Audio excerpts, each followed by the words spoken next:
Hi guys, we are starting a new unit. This is one of my favorite units, exponentials and logarithms. Today is going to feel a lot like a review of what we did last year, but then we're going to increasingly, throughout the unit, add in some more pre-calc things.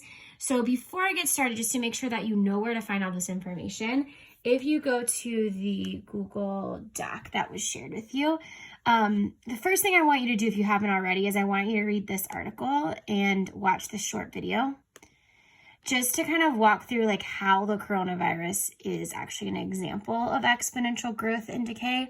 And that will help you answer, and the video too is sort of another take on it. That will help you answer these questions over here. And also on the handout, how is the coronavirus an example of exponential growth?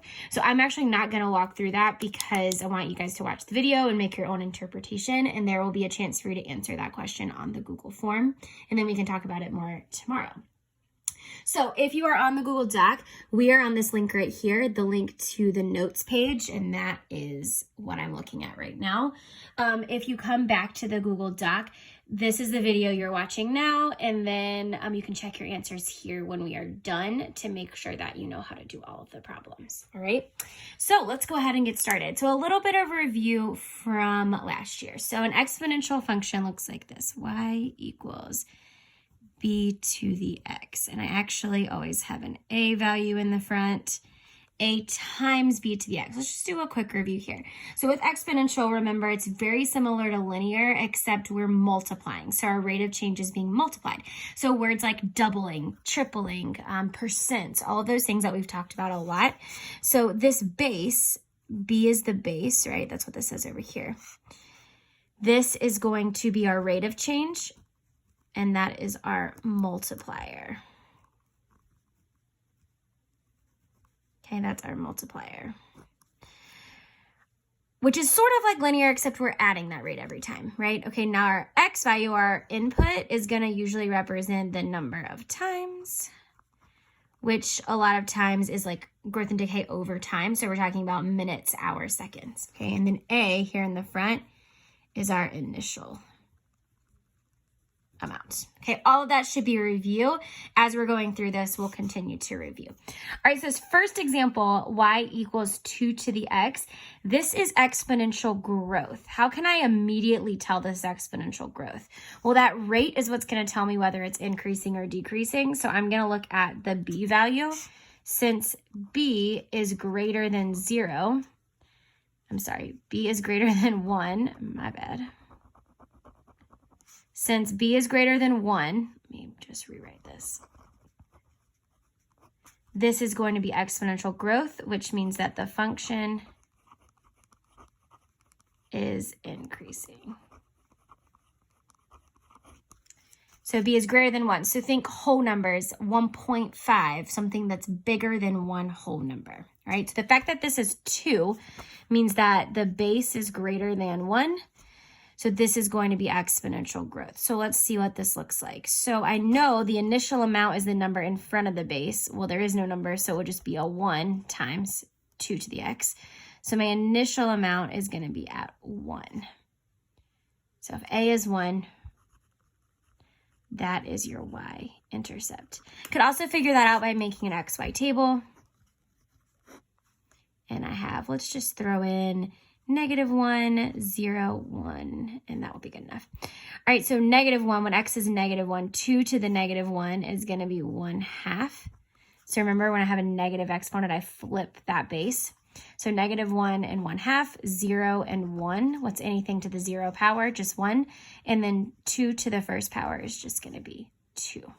So when I go to plot these points, -1, 1/2, and then 1, 2, I can see that. I could keep making more points too, but I could see that this line is going to flatline here, and then it is going to be growing exponentially. All right, similarly with exponential decay, I'm going to also look at the base, and what do you notice about this base? b is less than 1, okay? So that means this is decay. The function is decreasing. Well, similarly, the y-intercept didn't change. The number in front of the base is just 1, right? So that means if a is 1, that is my y-intercept. So my y-intercept is at 1. And I can make my xy table, but it's going to be basically the reverse of what's happening here, right? So if I have x and y, x is -1, 0, and 1. And then I have 1/2 to the negative first, would flip that and turn that into 2, 1, and then 1/2 would go there. So this is going to be -1 up to 0, 1, and then 1, 1/2. So very similar to the other shape, just going in the opposite direction.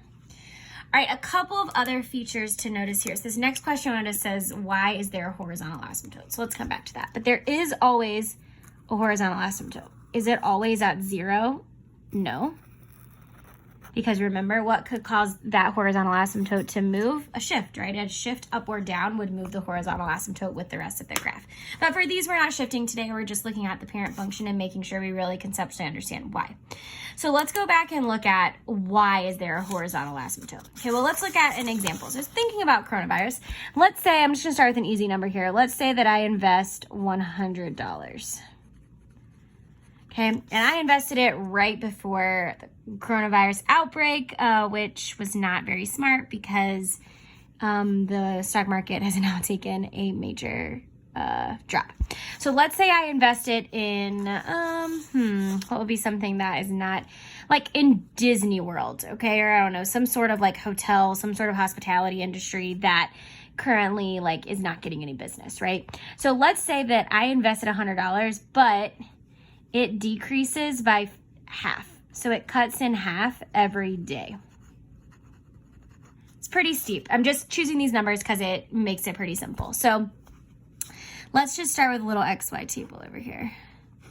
So let's see, day 1. So, but I very first start out before my end of the day, I have 100. That's my initial amount, right? So my equation would be y equals 100 times 0.5 raised to the x power.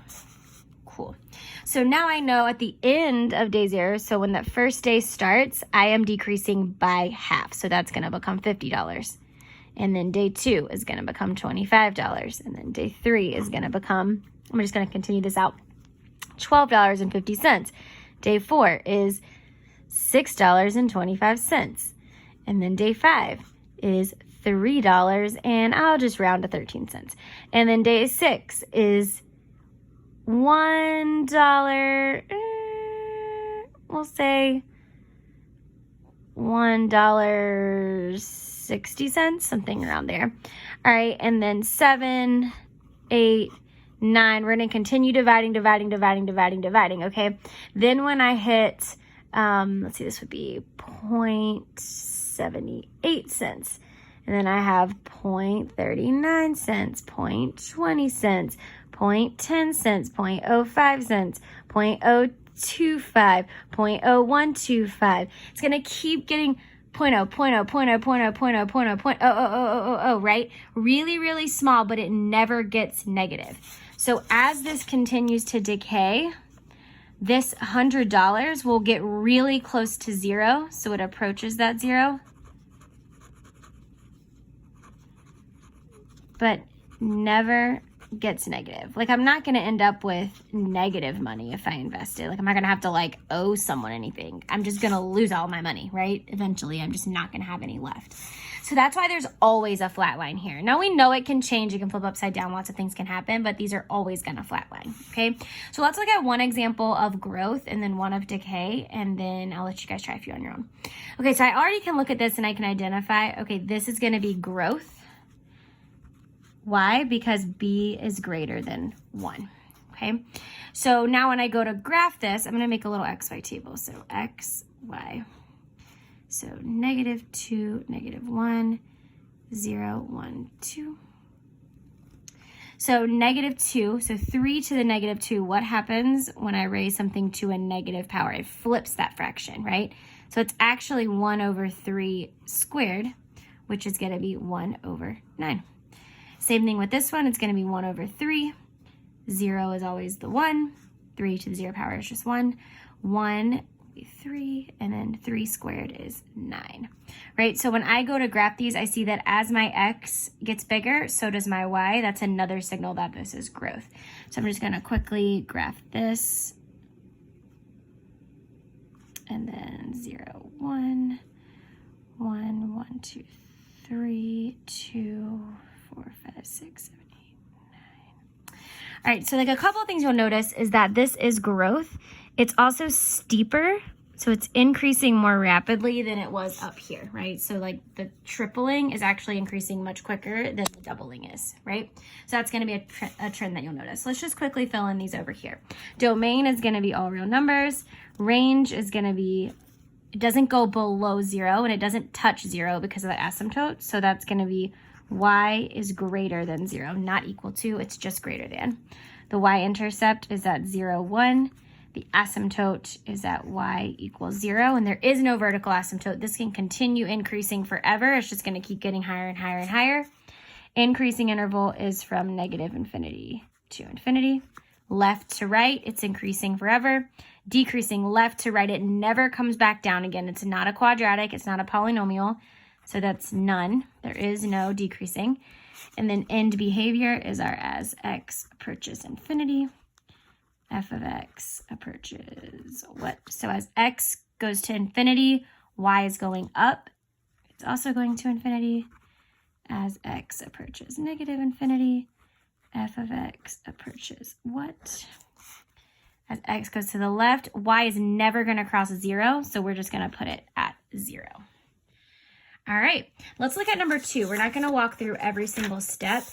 I'm going to let you guys do it on your own and then check your answers using the answer key. But one thing that I want you to notice is especially like on a test, they could write it this way or they could write it using our negative exponent rule. So this is the same thing as 3 to the negative x. Remember, we flipped that around. So both of these are going to signal that decay, right? I know that this base is cutting smaller, and I know that I can make it into a negative exponent. So I just want you to be familiar that you could read this either way, okay?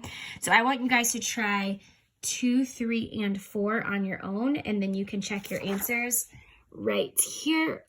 Take notes and then check your answers from the notes here. If you need me to walk through any of these in a video form, just shoot me an email and I will make a video for you. All right, good luck.